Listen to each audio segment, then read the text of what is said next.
In 2017, whistleblower and former security contractor at Amazon, Brian Coffrin, disclosed a top-secret mind control weapons program involving some of the largest companies in the world and the federal government of the United States. I refer to it as a social engineering program. I refer to it as a research and development program. And it's very, very concerning, because the people that are in charge of this program are people that are concerned with society on the macro level. They are concerned with grand visions of how society is working and how they want to change it to get it more the way they want it to work. Supercomputer software programming will manipulate the emotions and the behavior and the thoughts of everybody in the United States of America.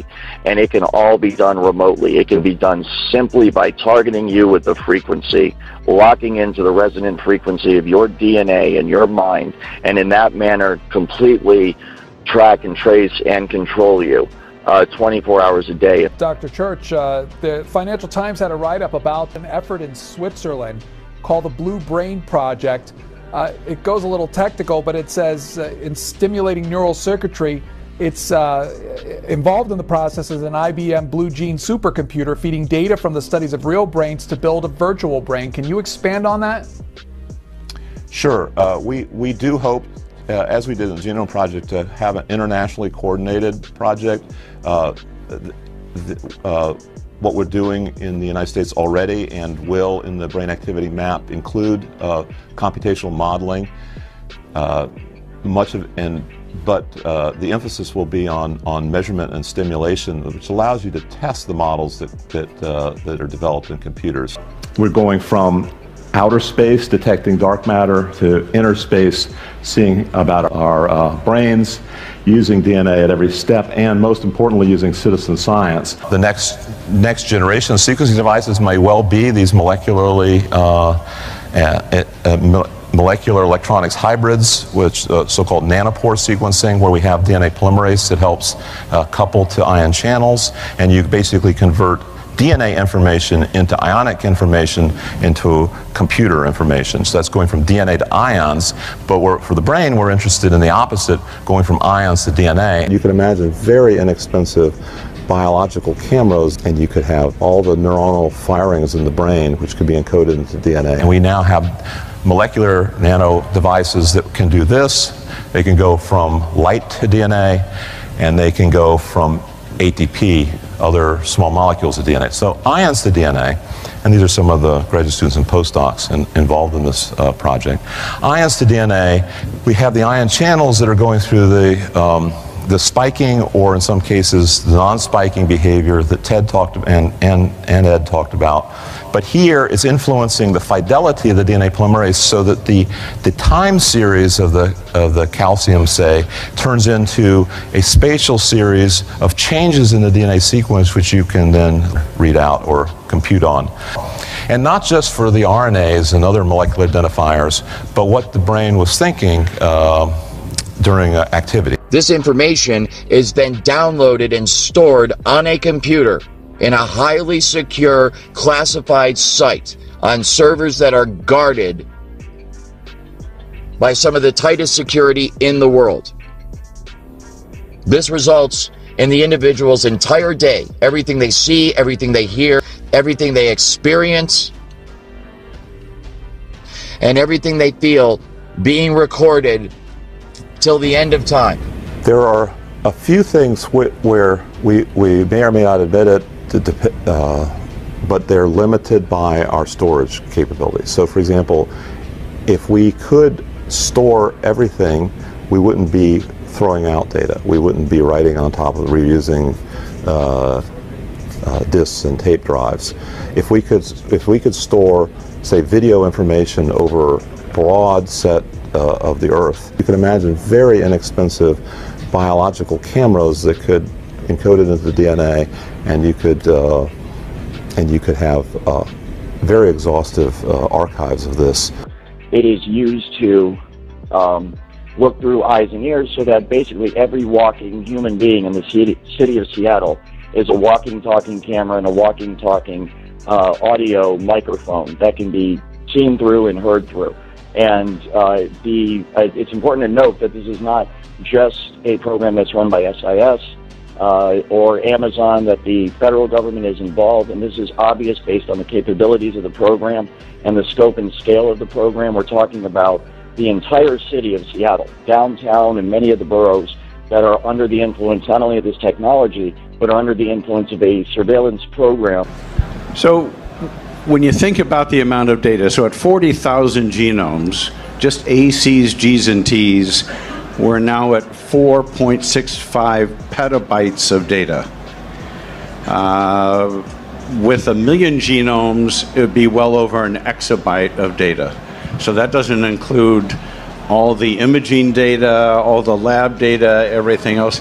That's just ACs, Gs, and Ts. So we're already in the 1% group at Amazon, up with video streamers and porn sites. The expansion of computing has to start expanding faster than Moore's Law. So you just need AWS to get even better faster, in effect. Yeah, absolutely. We've, I said once before, we blew a hole in the Amazon cloud. I was assigned to an assignment, a security detail on a IDF facility that stores what is called the servers that the DNA databases are stored on, and working with the at that time people that were directly involved in experimenting on the SIS employees and then also the homeless population of Seattle. It was revealed to me through working with them that what was stored on those servers were in fact the DNA profiles of the people that were being tortured and abused, for lack of a better term, experimented upon by this technology. And that the way that the technology worked was to actually tap into the resonant frequency of the DNA itself, and that is how I became aware of the fact that the DNA was, of course, being stored by Amazon, the massive DNA databases, and one of the uses for it was, of course, to fine-tune this technology to each individual to have total biohacking capabilities on an individual. We've, I said once before, we blew a hole in the Amazon cloud, and we constantly measure the frequencies in our population now, 20,000. We actually make 3D avatars. Once you make an avatar, you guys have all seen the movies, you can digitally make them do whatever you want. Send the digitized information at the speed of light as electromagnetic waves, and deconvolute it back at the other end back into biology. The way it works is a device broadcasts a radio frequency, let's say at an individual, and that radio frequency will hook up with the resonant frequency of the individual's mind or body, or in this case DNA. And what happens is once the resonant frequency is found in the targeted individual and the broadcast frequency matches up with that resonant frequency, those two frequencies interlock, and they can be thought of as one frequency or one energy. And what happens is between the broadcast frequency and the individual that's receiving the broadcast frequency, once it's resonating, once they are resonating together, a super highway of frequency along which information can be sent is created. And we constantly measure the frequencies in our population now, 20,000. One of the founders of quantum teleportation said, you send a blueprint for a 747, you don't send the 747. And that's what we're doing with life. We're sending the code that codes for life, which is based on 4 chemicals. It doesn't take a whole lot to think about regenerating that from the digital code as we store it. And so you can think of it just like fiber optic cables that you use to send signals over the internet that connect people to the internet. It's the exact same thing, only a wireless application of that. And so once you have connected the targeted individual with the frequency and they resonate together, then you have a perfect avenue upon which to send and receive information back and forth. And that's exactly how they manipulate someone's thoughts. They send voices into someone's head. They manipulate their emotions. They manipulate their behavior. And then that's also how they receive back from the individual in real time the vital signs, the emotions, the thoughts, what the person's seeing, what the person's hearing. And then all that information, of course, is rendered on a computer elsewhere via software, and it can be monitored and tracked in real time. One of the founders of quantum teleportation said, you send a blueprint for a 747, you don't send a 747. Что с ним такое? Он висит. Это инсталляция такая?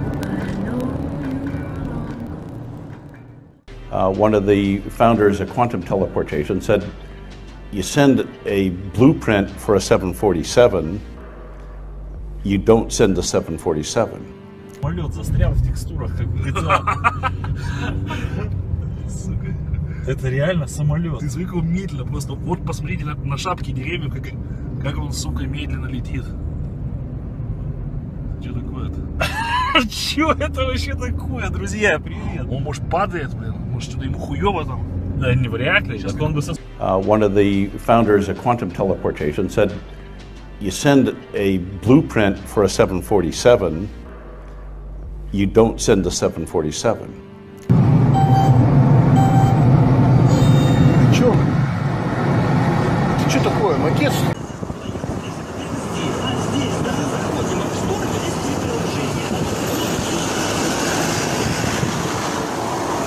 One of the founders of quantum teleportation said, you send a blueprint for a 747, you don't send a 747. Look what I'm showing you guys. Look at this plane park itself in the sky. Look what I'm showing you guys. Unbelievable. Look what I'm showing you guys. For real. Look at this plane. Seriously. Está quieta. Está quieta. Mírenla, miren esa avioneta. Yo no sé. Está planeando. Hey, sir, take the airplane. Mírenla, mírenla. Se está dejando llevar por el aire. Pero miremos bien eso. Miremos esa vaina, el viento. ¿Está filmándolo? Claro. Totalmente quieta. Parece un helicóptero. Entiende un helicóptero. No, ¿qué tal? ¿Qué tal de que se vaya en pica? Mire. Óigalo.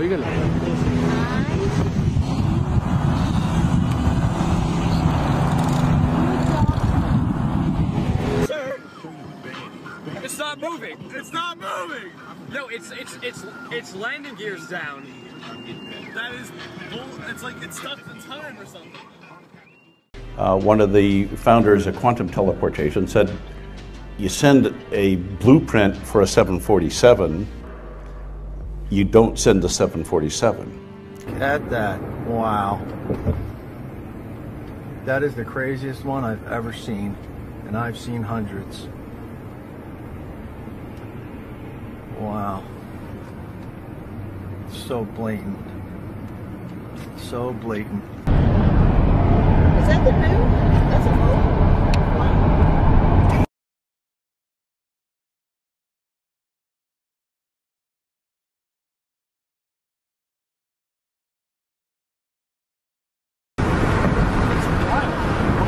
Stop on the side of the road so you can see.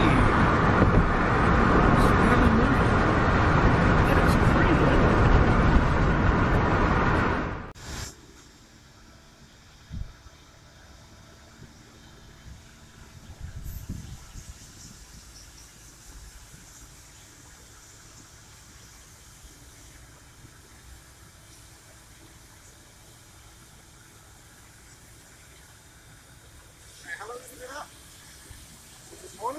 better than this morning.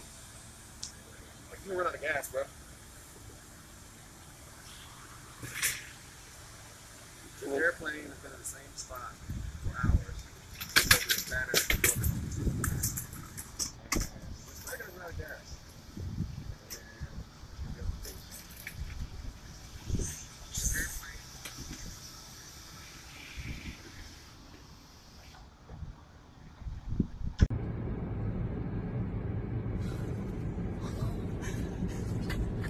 Братан, что за херня?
One of the founders of quantum teleportation said, you send a blueprint for a 747, you don't send a 747.